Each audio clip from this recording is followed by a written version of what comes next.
Pappu തള്ളുവണ്ടിയിൽ ice വിൽക്കുന്ന ആളാണ്. അവൻ തെരുവുകളിലൂടെ ഐസ് വിറ്റുകൊണ്ടിരുന്നു. Kulfi ice cream, kulfi ice cream. വെയിൽ കാലങ്ങളിൽ ഒരുപാട് ആൾക്കാർ ഐസ്ക്രീം കഴിക്കാൻ ആഗ്രഹിക്കും. അതേസമയം തണുപ്പ് കാലത്ത് അവൻ കൊണ്ടുവരുന്ന ഐസ്ക്രീം ആരും കഴിക്കില്ല. ഒരു കുട്ടി ഒഴികെ. അവളാണ് ശോഭ. അവൾ ഒരു വലിയ പണക്കാര വീട്ടിലെ കുട്ടിയാണ്. അവൾ ദിവസവും പപ്പുവിന്റെ കയ്യിലുള്ള ഗുൽഫി ഐസ് കഴിക്കാനായി വരും. നിങ്ങൾക്ക് ശരിക്കും ഐസ്ക്രീം എന്ന് പറഞ്ഞാൽ ഇഷ്ടമാണോ? ഇല്ല.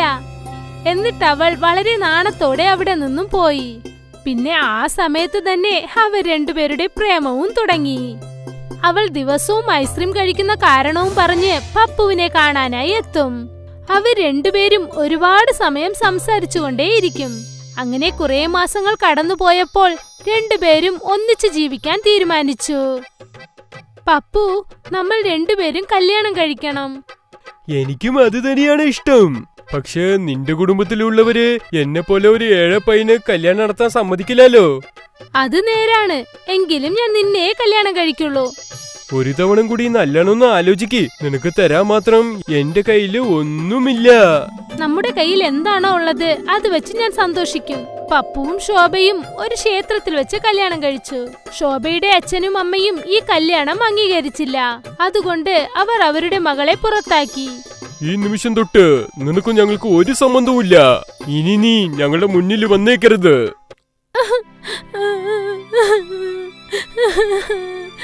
ശോഭ ഒരുപാട് വിഷമിച്ചു. പക്ഷെ അവൾക്ക് അറിയാമായിരുന്നു ഇതൊക്കെ സംഭവിക്കുമെന്ന്. പപ്പു ശോഭയെ തന്റെ വീട്ടിലേക്ക് കൊണ്ടുവന്നു. നിന്റെ വീട്ടിനെ പോലെ ഇത് വലിയ വീടൊന്നുമില്ല. എന്റെ അടുത്തിരിക്കുന്ന ഈ ഒറ്റ വീടാണ്. ഇതാണ് എനിക്ക് സ്വന്തമായത്. നന്നായിട്ടുണ്ട്, വളരെ നന്നായിട്ടുണ്ട്. നീ ഈ വീട്ടിൽ തന്നെ താമസിക്കണം. തീർച്ചയായും. ശോഭ പപ്പുവിനെ ഒരുപാട് സ്നേഹിച്ചിരുന്നു. അവന് വേണ്ടി ഏതൊരു ജീവിതവും ജീവിക്കാൻ തയ്യാറായിരുന്നു. അവൾ സന്തോഷവതിയായിരുന്നു. പക്ഷെ പപ്പുവിന് വളരെ സങ്കടം തോന്നി.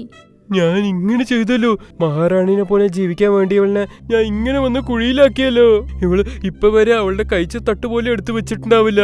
പക്ഷെ ഇന്ന് ഞാൻ കാരണം കൊണ്ട് അവള് പാത്രങ്ങൾ കഴുകുകയാണ്. ഓ എന്റെ ദൈവമേ, എനിക്ക് ഒരു സഹായം കൂടി ചെയ്യ്. അവള് എപ്പോഴും സന്തോഷമായിരിക്കണം. അടുത്ത ദിവസം രാവിലെ തന്നെ പപ്പു വേഗം റെഡിയായി. സമയം 9 ആയതല്ലേ ഉള്ളൂ. ആ എനിക്കറിയാം. പക്ഷെ ഞാൻ ഇനി ഈ സമയത്താണ് പുറപ്പെടുക. ഞാൻ കൊറേ പൈസ ഉണ്ടാക്കണം, അതും വേഗത്തില്.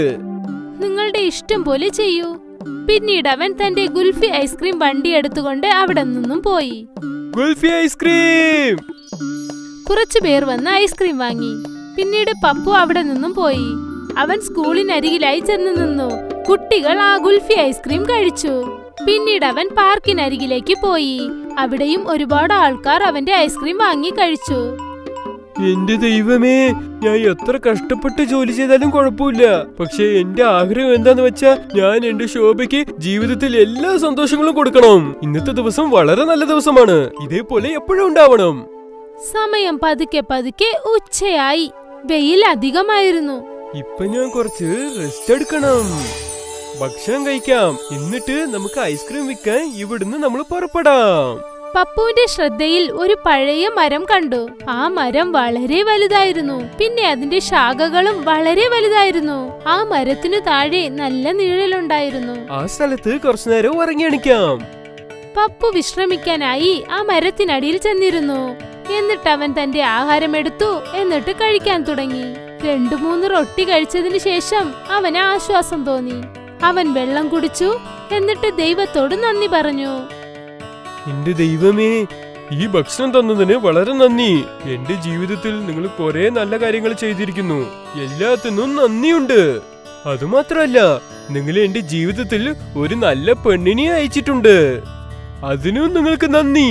ഇനി എനിക്ക് ഒരേ ഒരു കാര്യം ചെയ്തു തരണം ഭഗവാനെ. ഇതേപോലെ ഞാൻ ദിവസം കൊണ്ടുപോകുന്ന ഗുൽഫൈസ് എല്ലാം വേഗം തീർത്തു തരണം.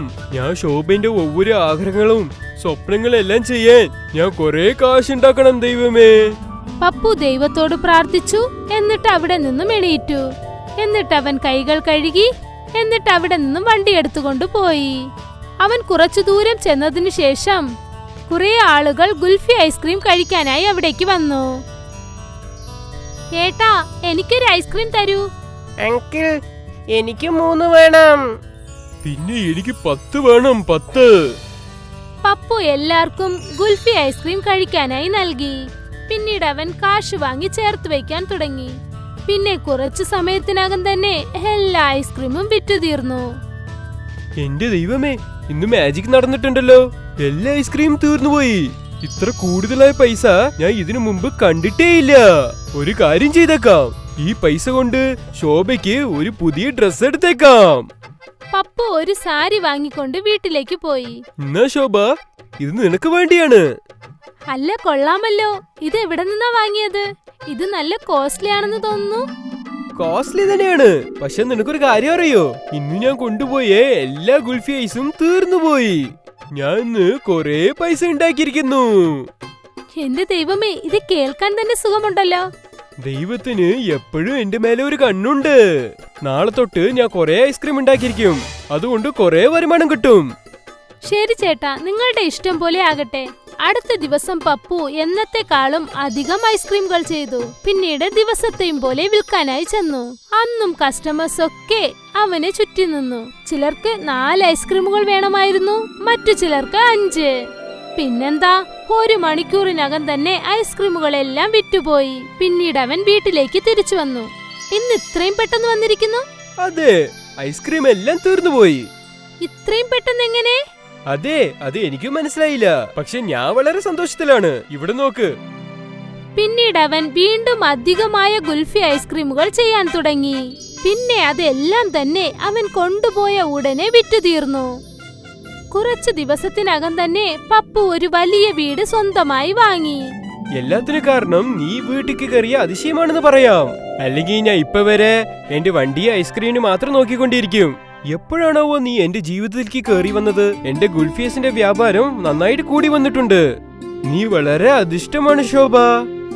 അതെല്ലാം ഒന്നുമില്ല, എല്ലാം ദൈവത്തിന്റെ അനുഗ്രഹമാണ്. നിങ്ങൾ എനിക്ക് എല്ലാ സന്തോഷവും നൽകണമെന്ന് ആഗ്രഹിച്ചു. അതൊക്കെ തരാൻ പറ്റി നിങ്ങൾക്ക് ദൈവത്തിന്റെ അനുഗ്രഹം കൊണ്ടാണ്. പപ്പു കരുതി ഇതെല്ലാം ശോഭയുടെ രാശി കാരണമാണെന്ന്. പക്ഷേ ശോഭ ഇതൊക്കെ ദൈവത്തിന്റെ കാരുണ്യമാണെന്ന് കരുതി.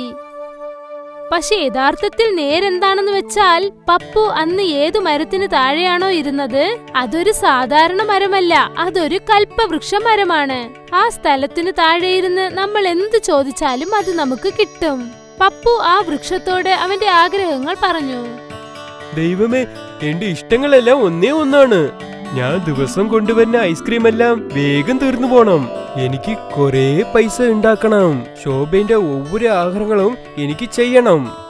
ആ കൽപ്പവൃക്ഷം പപ്പുവിന്റെ ആഗ്രഹങ്ങളെല്ലാം സാധിച്ചു. പപ്പു ഇപ്പോൾ ഒരു സാധാരണ ഗുൽഫി ഐസുകാരനല്ല. ഇപ്പോൾ അവന് സ്വന്തമായിട്ടൊരു ഐസ്ക്രീം പാർലർ തന്നെ ഉണ്ട്. അവിടെ എപ്പോഴും കസ്റ്റമേഴ്സിന്റെ കൂട്ടം ഉണ്ടായിരിക്കും. പപ്പുവിന്റെയും ശോഭയുടെയും ജീവിതം സന്തോഷകരമായിരുന്നു.